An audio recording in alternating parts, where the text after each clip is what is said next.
Yo, good morning, good morning, good morning. How's everybody? What's going on? See you guys in the chat. Good morning. Excited to be here with you guys at the 4ME conference.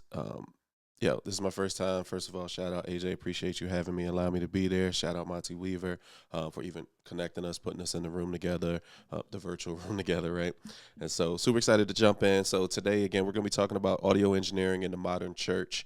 And so, today, what we're going to talk about, it's not going to be a technical discussion. It's going to be kind of a thought process discussion.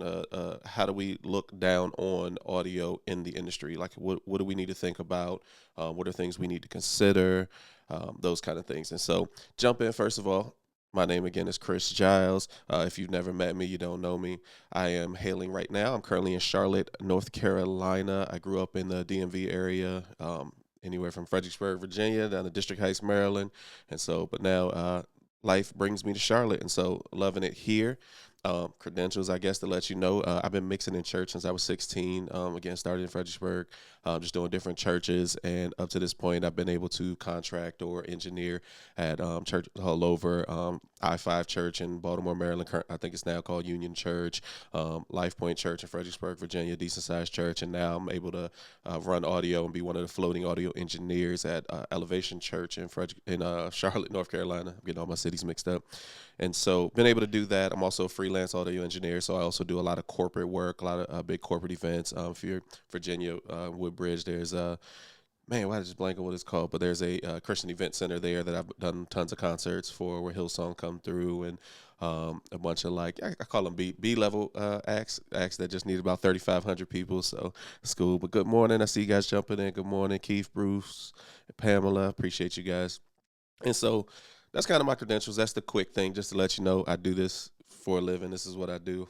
I'm, I make noise for a living. So the first thing I wanted to jump into was, and this is something that I've over the years, I've worked with churches. One of my uncles is a pastor in DC, and I did a bunch of work with his church, 100-year-old church. And you kind of come in and you're like, what was the thought process behind this audio that's put in this room?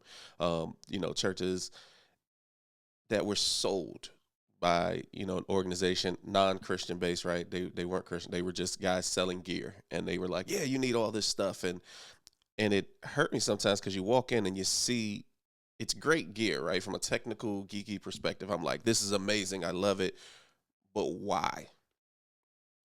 That's the question that I always start out with when we talk about tech in general, in a church or anywhere really. But specifically in the church is the why. Why do you need what you need? Okay.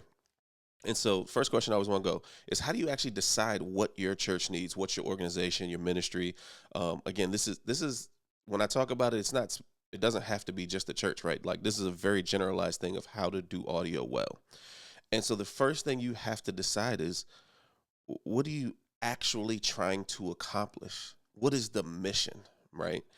And when I say that, it's about vision. It's about, what is the thing God called you to, right?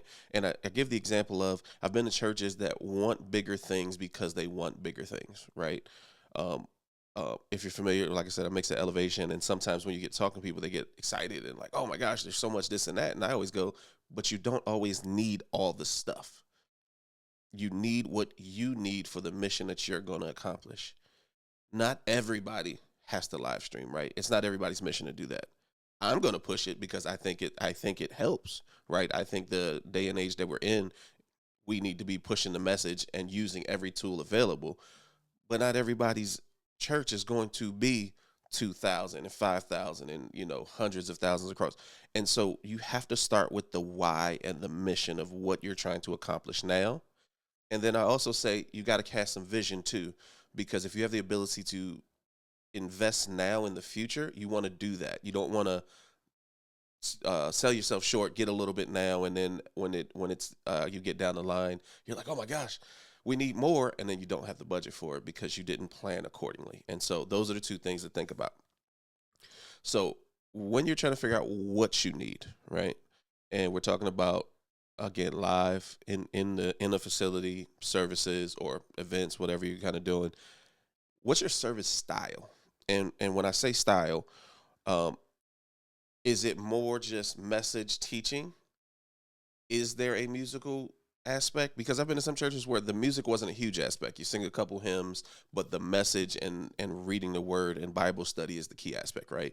In that case, you don't need as big of a system because the music is not a huge portion of the goal, right? But I've been to others where music is the pull. If you're familiar where I said I'm at now, music is a huge portion of it. The message is great. The music is what draws people. The message is what is given back to the people, if that makes sense. And so you have to decide on how that style of service go. Do you host multiple types of services? There are churches that may have a more relaxed version where it is a couple hymnals and a message in the morning, but then the second service is full band, and we're going, contemporary or gospel, and so you have to think through those things to even before you can even decide what you need to get. Okay. Second thing, when you get into the music side, right? How big is the band? How big do you expect the band to get, right? So is it a singer and a guitar player, a singer and a pianist or an organist, right? Or are we talking we got 7, 8 instruments, we got drums, a full drum set, we got a guitar, two electric guitars, a bass player. And so you have to think that through because it all coincides with how much equipment or how big or what you need to get the job done, so to say, right? And so you got to think that through, right? What are the other goals? Are we live streaming? Are we recording? And then again, when we're talking about live streaming or recording, are we just live streaming to Facebook and YouTube and socials? Are we recording because we are putting it on TV, which is different, right? Because you need a different quality there. Are we recording because we need good clips for social media, like the clips, not like the full session, right? And so you have to kind of hone in those things. These are the checklist of things that you need to think through when you're trying to figure this out. Okay. Um, and so when you get into that, once you kind of decide what the service entails, the band size, and when I say band size, because you need to know, and when we get into technical, right, how many inputs do you need on the board? The simplest question to ask. And then the other piece is going to always be budget. What is your budget for all of this, right? And so again, this is specifically about audio, but you also have to include, because in your production budget, video and lighting are included in that. And so you have to think that piece through on the audio side, right? Are you doing it for radio, right? I've been in a bunch of churches that's their thing. They got to drop it, put it in an MP3, get it to the radio station, or literally still put it on a CD or some sort of hard copy to get it to the radio. And so that's what you're thinking through in these processes, right? When you're comparing it to the other parts of the budget, what's more important, right? I'm going to be biased in this, and if Monty sees this later, he's going to laugh, right? Because he's a video guy, right? And so I laugh because to me, audio is going to be the most important because if you can see it but you can't hear it, you don't know what's going on. If you can hear it but can't see it, you at least still get the message, right? Silent films went out a long time ago, and so the biggest thing is you got to make sure you can hear what's going on because guess what? The message is spoken. We are speaking the message to the people, and so um, that's what I always think about when you think about this. And so when you get in equipment, I'm not going to talk specific types of equipment, but the things you want to do nowadays, if you're going, you got to go digital. That's a non-starter. In 99% of situations, you're going to want to go to a digital console. And so console, I mean actual mixing board. And the previous thing we're talking about is when you're deciding which board to get, it's based off of how many inputs do you need, how much power do you need. A lot of people are using, and again, don't get caught up in the actual gear that I'm talking about, right? I'm just talking examples, but a lot of people are using like a smaller board, like a X32. It's very cost effective, but it has 32 inputs. So most band situations, you can get away with something with 32 inputs, right? 16 inputs is a little small, right? But again, if it's about the speaking and the message and you don't really have a big band and you're not really going the big music band route, 16 is probably fine for you, right?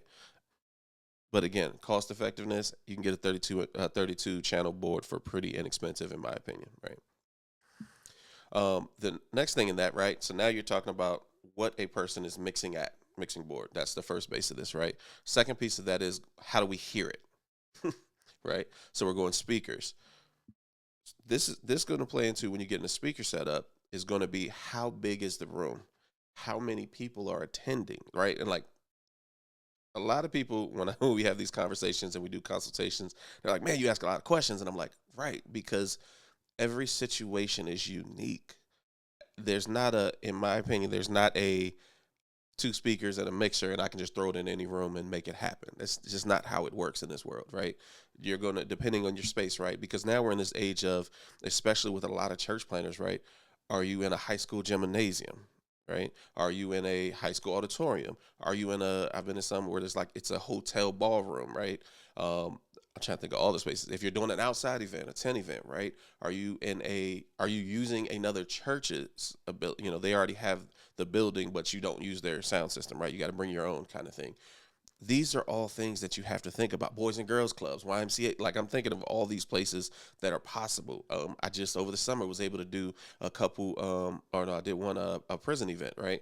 And so I had to think that through, of what system can we take into this prison, into this gymnasium, that the gym was 100 years old. I mean, it was wood and steel and glass. It was horrible.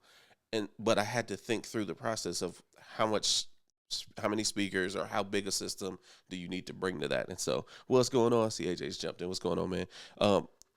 And so these are the things that you got to think about. Speakers, there's two main types of speakers. It's going to be called what we call point source, which are, old school. If you've been if you've been in this a while, you just put them up and they shoot straight. Then you get into the fancy kind of line arrays, and there's all different types of technology and all that. And this is why it's important to answer these questions or think these questions through before you start talking to a salesperson or before you start talking to somebody who's going to put this system together for you. It's because these are the questions that they need to know to give you the system that you need. That's not too little, but not too much. And so when you get into line arrays, right, you're talking about how many speakers in a line array, how many subwoofers, right, for the bass. Are you a bass heavy place, right? Like these are all things that you have to consider in this process of the equipment itself. After speakers, so again, we're going from the mixing board. We have the speakers that we're actually putting audio out, and then we're going to go microphones, right?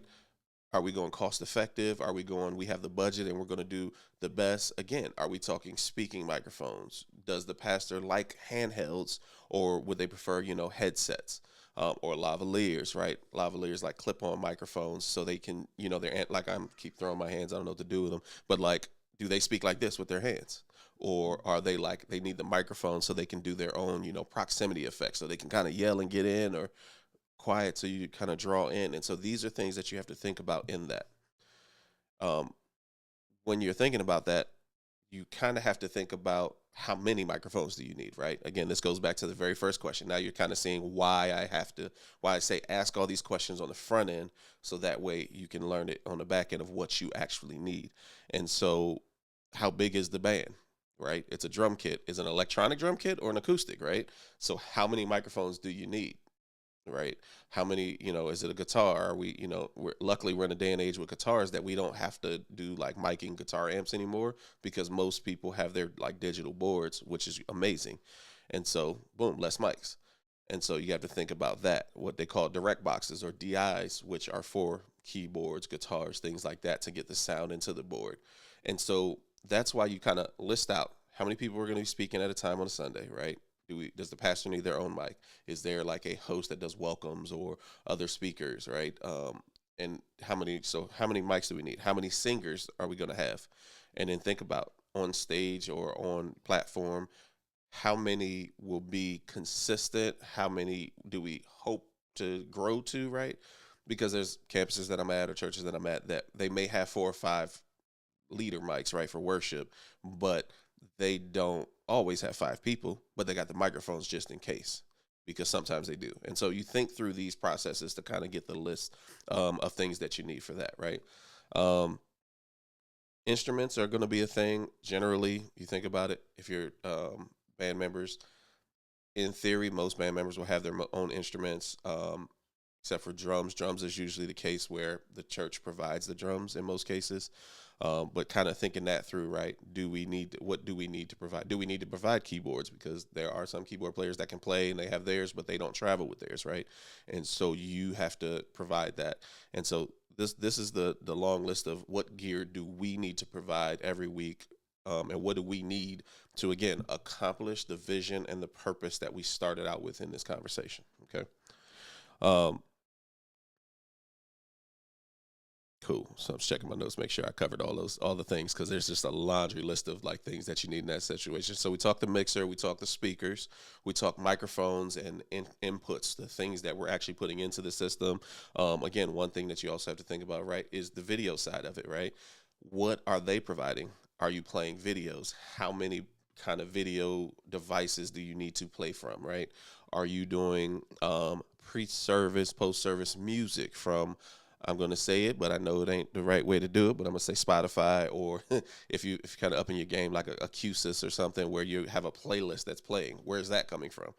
That counts as an input, right? When you're thinking through this list of what you need to also think through, are we recording, right? This goes back to the other thing, right? Are we streaming and are we recording? How are we mixing that? That gets into the input output thing of which board you need, on that piece, right? You see how it's all kind of connected. Like, I feel like I'm saying it and then I'm going back, right? Because it all connects. When you think about this on the front end, it saves you on the back end of going, oh my gosh, we need to record or stream and we don't have what we need, because you thought about it and you planned properly on the front end, right? Again, I want to give you an example of too much. I was at a church, and this is years ago now. I think about it, it's probably 8 or 9 years ago, and they were trying to get to a point where they were doing video recording, and but again, they got oversold, and so nobody could use the equipment. Like the volunteers could not operate the equipment to get everything that they needed. So they ended up with three digital mixing boards, iLives, one for the main service so you can hear everything, one for monitors. And so we're not even talking like in-ear monitors. We're talking about just stage monitors for the choir, right, and the pastor. And then one whole board just for, go with me here, this is going to sound wild when I say it, just for a 2-track recording onto a CD. A whole, I mean, 10,000, 12,000. I think I can't remember, I'm trying to remember how much it was at the time. Way too much to just be recording on a CD. You could have done that from one of the two other boards, right? You could have did the whole room with one board. I've done large rooms with one board. And so these are the things that I'm talking about, that proper planning, right, Bruce? Like, you got to think through all these things, because you don't want to, again, you don't want to be in a bind later where you don't have enough, but you also don't want to have too much where you wasted money. I've walked into churches after the fact that, yeah, crazy. I walked into a church after the fact that had a full, if you're familiar with like Avid makes Pro Tools, which is a recording software, and they do a bunch of like video editing software. They had this full Pro Tools video audio editing set, all of their like outboard gear, and it was just off in a corner, unplugged. And I was like, well, what was it for? And they were like, well, we're going to record the video and edit it here, and, full editing suite. And then I go, cool. Well, what do you do with it now? And they're like, nothing. It just sits there because nobody knew how to use it once they sold it to us. And then I was like, okay, we get to talking further in the thing. And I'm like, well, how do you guys play announcements? And they were still recording announcements and burning them to DVDs and playing it on a DVD player in the system. And they had iMacs and that just were sitting here because nobody knew how to use it. But they had a guy. They didn't have a production person. They had and no offense to anybody if you're an electrician, but just because you're an electrician doesn't, and it takes power to power these things, doesn't mean you know what they do, right? And so the electrician has wired an old school DVD player because that's all they had. And that's what they knew how to do. And so this is what I'm saying: proper planning. Don't overbuy, don't underbuy. Cool. All right, sorry, I had to get that off my chest. That was a weighing on me. Cool. All right, so again, we talked about all the inputs. Again, I said outputs, right? Are you recording? Are you streaming? Are you doing, how big is the band, right? Are you doing monitoring? Monitoring. Are you big speaker wedges on stage for the band to hear, or are you, in-ear monitors, right? There's ways to cost effectively do in-ear monitors where it's not, there's like levels of it's the greatest because we have the budget, and there's the we getting it done, right? And so when I say that, I'll give you an example of where we are now. Um, at some of the campuses that we have, they are what did we use? It's called a Digico SD9 crazy board. Some I want to say it's like 72 inputs or something. We're doing in-ear monitors, all this, and then we have some campuses that are portable that are using that X32 that I talked about, which is one-fourth the cost, one-fifth the cost, maybe. It might even be more. But 32 inputs, and we can still do in-ear monitors, and we can still do a wedge, a monitor on stage for the pastor, right? Like, and so you just think through all of those things because things are possible if you plan it ahead. All right, cool. Cool. That's the equipment thing, right? We'll have questions. We'll have time for questions if you guys drop them in. I'll make sure to talk about them at the end too. But that's kind of the equipment thing. That's the thing that we thought through on the front end of what do we need. The next thing I want to talk about is why we do what we do. Right? We're already talking. I've mentioned vision in the front end, right? One of the biggest things for me as an audio engineer, especially when I'm mixing for church, right? The passion for me for mixing for church and for ministry is very different than when I do corporate events. Corporate events, I'm trying to make sure they can hear them, so my check it clears. That's it. Like, let's just be straight up, right? I just want to check. When I mix for church, um, something that I learned when I was at Life Point in Virginia, right, is we kept using the term creating a distraction-free environment. It's not about when you hone into that vision of the mission, right?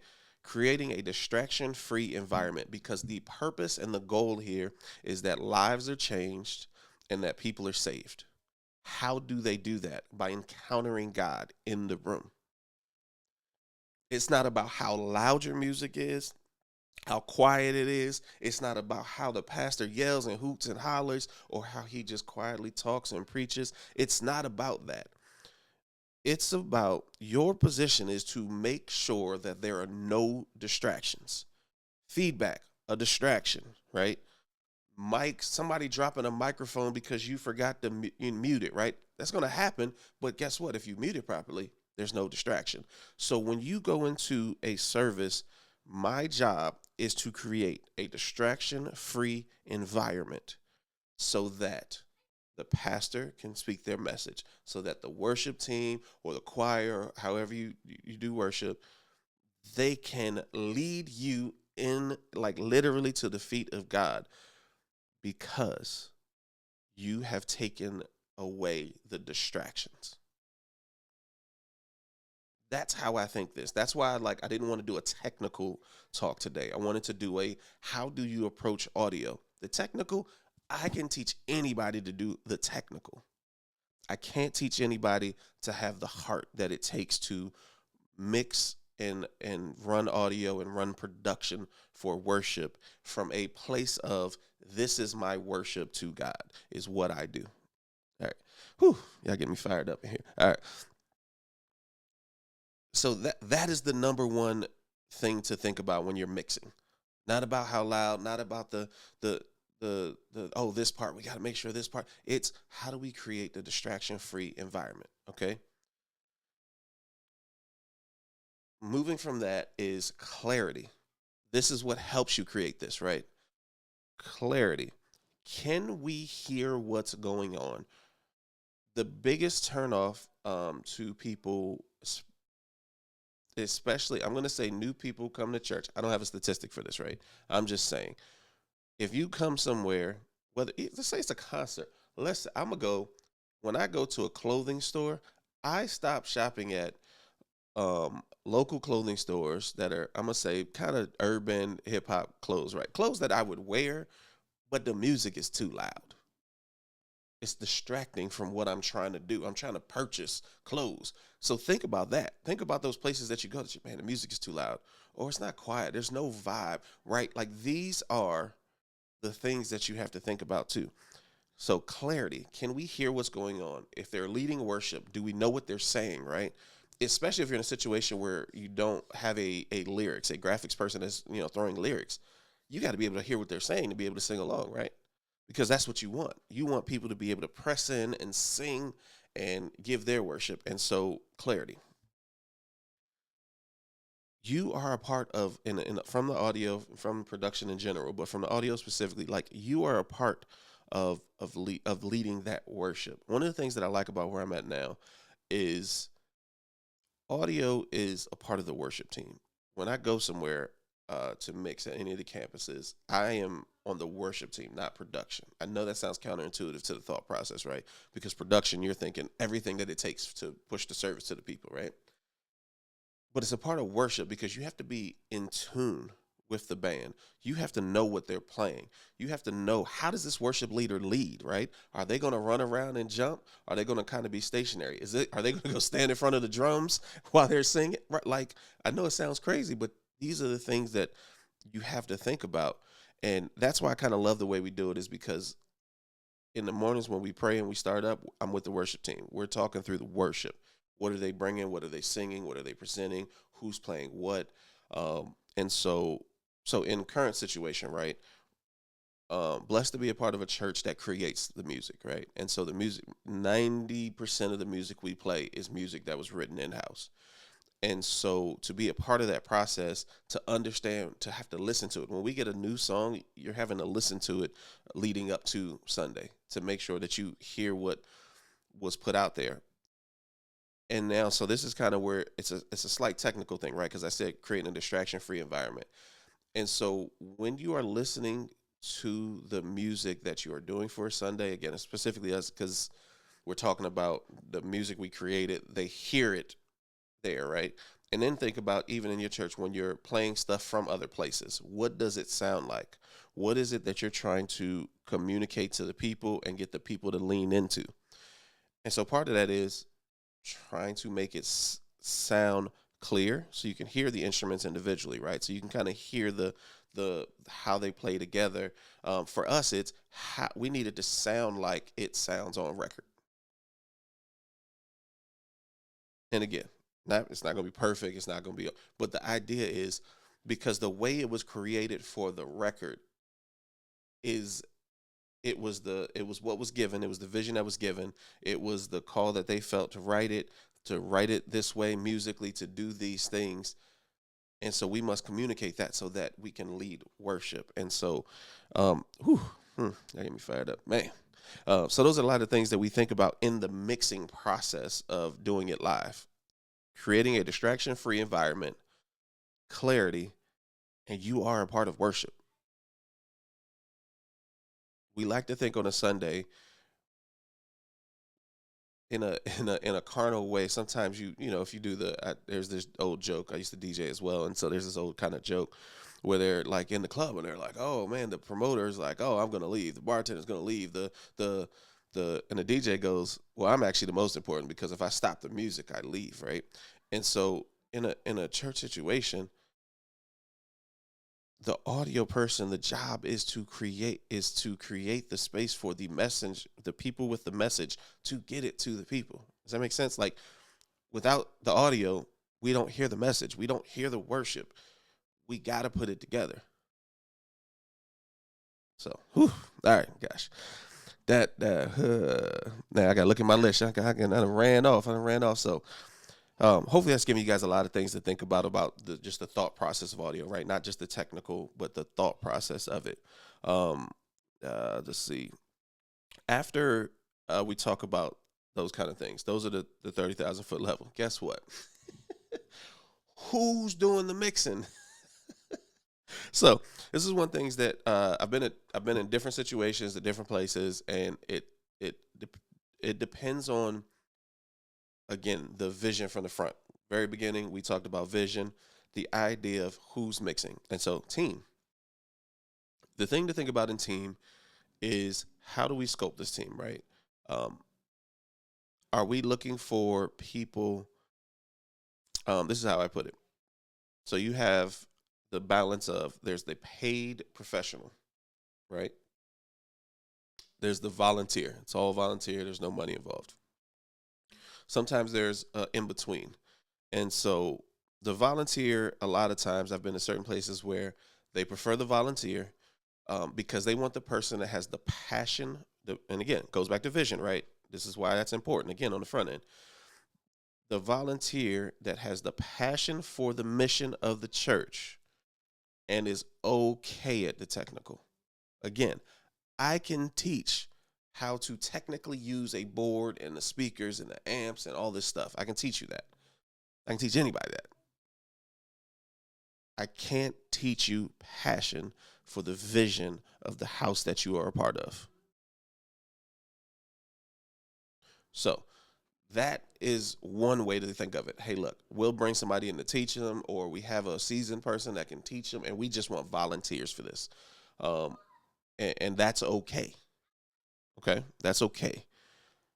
There is the other end of the spectrum where it is the the implementation of the service is so important to us. We prefer to have yeah, say it again. You can't teach passion. The other end is there are churches, and again, there's nothing wrong with this. This again goes back to vision. Everything I'm talking about, there's not a right or wrong. This is I'm guiding you on things that I've seen on both sides, and you have to make a decision based on your vision. But some are so they want the implementation and the execution to be at a certain level where they go, I will only bring in paid professionals to do this. Okay. There's not a wrong to that, right? There's not a wrong. I've seen situations where they pay band members and it's a band member that was not thinking nothing about God. They were there to get a check and stroke their guitar. That's it. That's all. They were a professional gigger, right? And what happened was they met God there. They go, oh wow, I was just playing to play and get paid, but they were able to be in a situation where they were able to be a part of before they what was what's the old saying from the church came from? You're able to belong before you believe, which is okay. That's okay. And so they'll just pay. They'll just go, hey, we just want the guy that can do it, the lady that can do it. We'll pay them. It is what it is. And then there's the in between where, hey, we we want to pay to take care of them, but we want them to have the passion for the house. Okay. And so this is kind of a situation we're in now. Like when I first came on, they were hiring audio engineers. They were just like, you mix, we need a person, we need a body.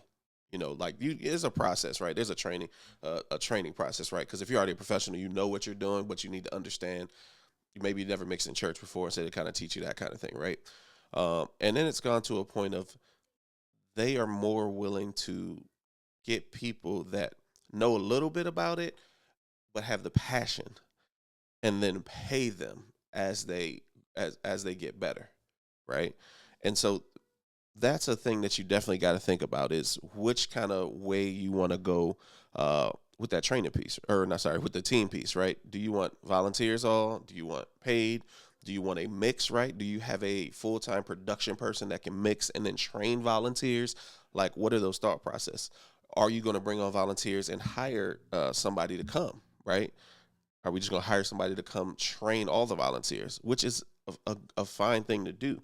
Just think through those things. I actually saw this a post the other day where a person was like, what if we have volunteers for the Sundays? But there are big services, right? There are the big games of church, right? Easter, New Year's Eve. There's a Good Friday, like depending on, what denomination, what church you're at, right? Good Friday, or why am I just blanking on all these holidays? But, kind of all these holidays, right? That you're like, all right, we're going to do a big thing for this. And so we want to pay somebody to come in and run it for this, right? Because we're going to get some extra gear. We're going to get some extra light. We're going to do all this extra stuff. And so that's another way to think about it. Or maybe we do that, right? But I also say, if you're going to bring them in, why not bring them in to also train for the volunteers, to give them a different experience, right? If you have if it's just volunteers, cool. When you bring in somebody for the special event, also have them walk through with the volunteers and show them things, because the goal is, let's train them up so they can do this thing. Because if you have passion and the ability, it's endless. It's endless. Like, for me, I feel like it's the opportunity that it just happens that I was going to a church and they knew. Um, they I say knew. They found out that I did audio because I didn't even like ask to be on the audio team when I got here. I quick story. All right, quick story. When I was mixing, I was telling you guys I was mixing in Maryland. I was mixing at multiple churches in Maryland, Virginia area, and so like Life Point was my home, but on certain Sundays I would go mix other places. And one of those churches at the time was called I-5, but now I think it's called Union Church now. And there was a guy there who was on the lighting team. He was a volunteer. He what was he? He was like an IT guy or something like that. It's so crazy. And so I had mixed there. We were cool, chatted up all the time when I was there mixing. Um, Again, just got busy because you're kind of picking which church you want to make. I'd rather mix at home. I'd rather spend 90% of my time at my home church into that mission. And so I stopped mixing there, and then we ended up moving to Charlotte. Moved to Charlotte kind of right before, the big event happened, 2020, right? And as I was here, I just volunteered on the production team. And so I say just, but I volunteered on the production team. I never told anybody this is what I did professionally, right? I just came in on Sundays. I was doing all the jobs, CG, graphics. We use Resolume and some things, right? I was doing directing. I did cameras. Like I was doing all these things. And it just happened that I had posted something. The guy from Maryland that was a volunteer lighting guy took a full-time position as a production director at one of the campuses in Charlotte. Saw that I was in Charlotte, needed a second guy. Was like, "Hey, we got a guy, but, obviously sometimes he can't be here. And so would you be willing to start mixing and go through the process and all that?" And so I'm like, "For you, yeah, I'll do it." And that's how I got in the mix. And so, but it was the idea of the passion that I had when we met in Maryland 4 years ago. I mean, I've been here 4 years, so 6 or 7 years ago in Maryland. That when I got here, he realized that like all these passion. Sorry, all right, that was my sidebar story time. But it was just exciting to just understand that that's what shows through when you have a passion for what you do and the vision. Whew. Also, all right. So with the team, again, we talked about pay versus volunteer versus kind of a paid volunteer, where they're a volunteer, but it's just get a little stipend. That's how I started out at my first church.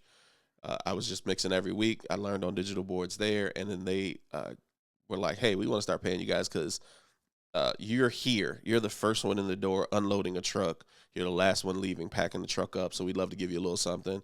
And then they progressed from there, where it was like, "Oh, we get paid to do this thing." And that's even how I broke into doing it professionally, because I was just DJing for a while and working side jobs, and I was like, "Oh, I can do production full time," and then boom. And so that's the thing to think about the paid volunteers in the team. How do you schedule? Scheduling is important. Again, this goes back to your vision. For me, when I mixed and I was at my home church, I mixed every Sunday.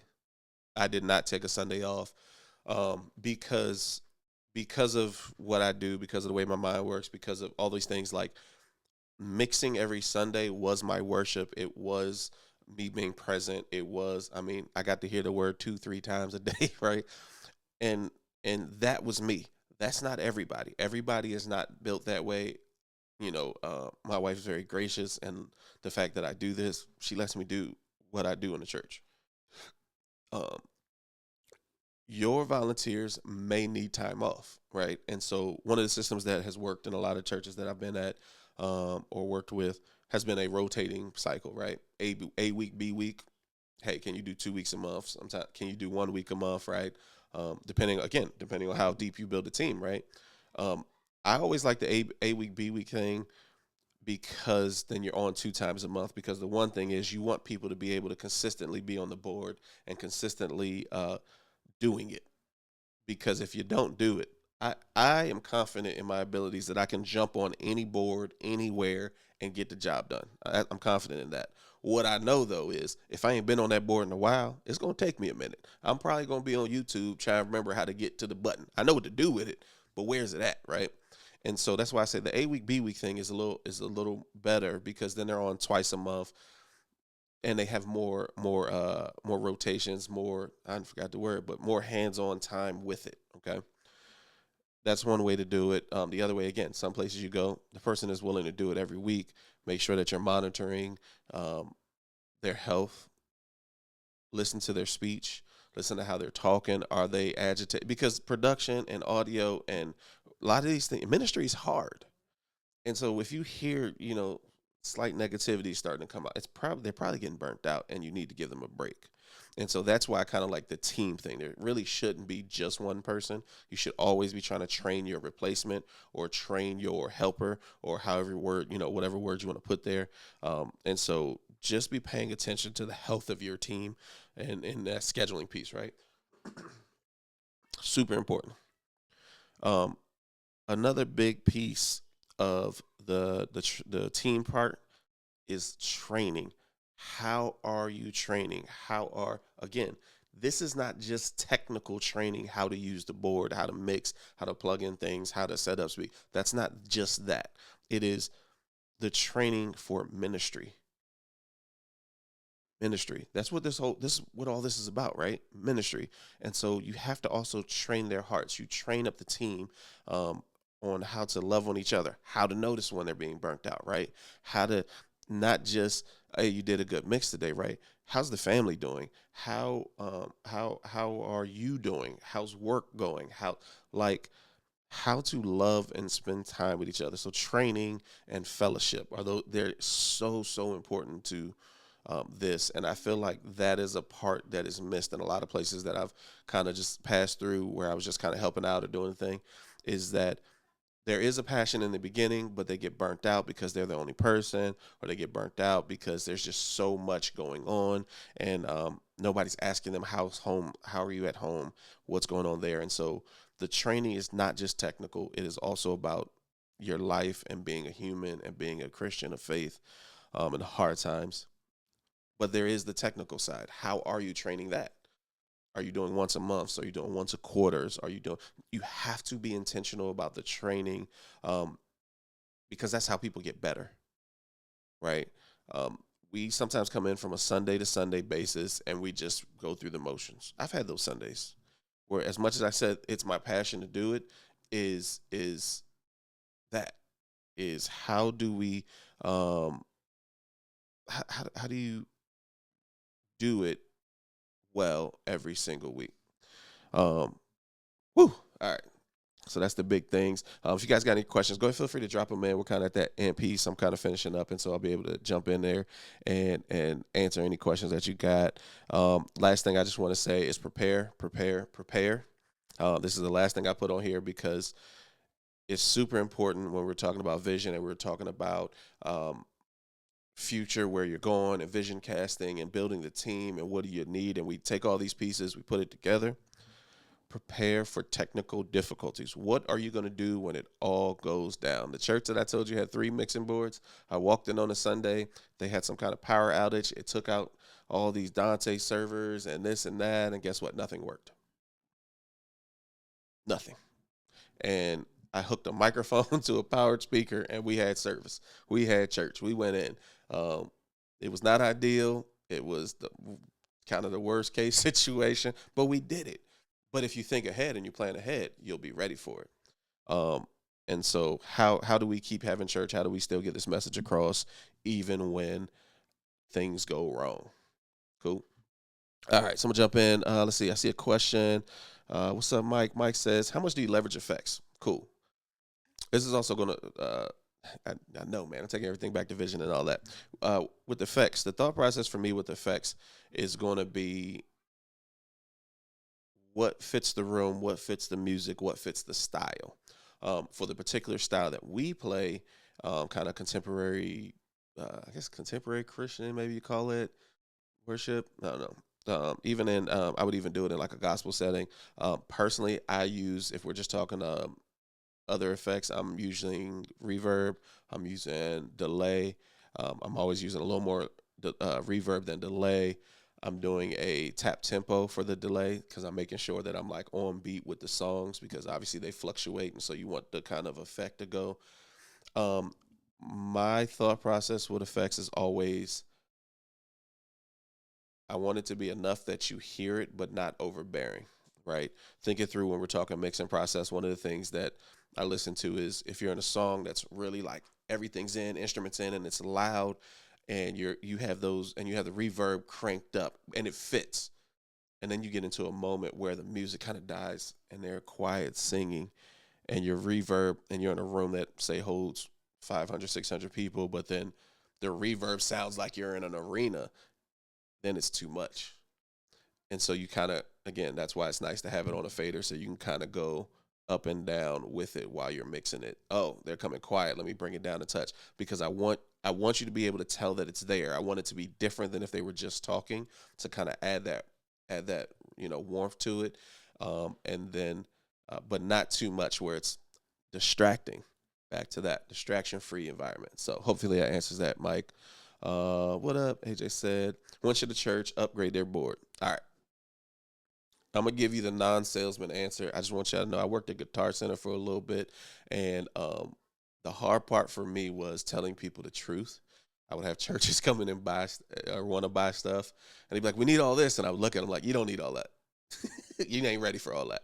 Um, and so in those cases, they were like, "You dog, you can't tell them that they don't need it. You're supposed to be selling them." And I'm like, my job, my vision for it more so is I need them to have what they need and enough to expand, but not too much where they can't use it. All right. So when should you upgrade the board? This goes back to when we were talking about how to decide what you need. Is your church growing?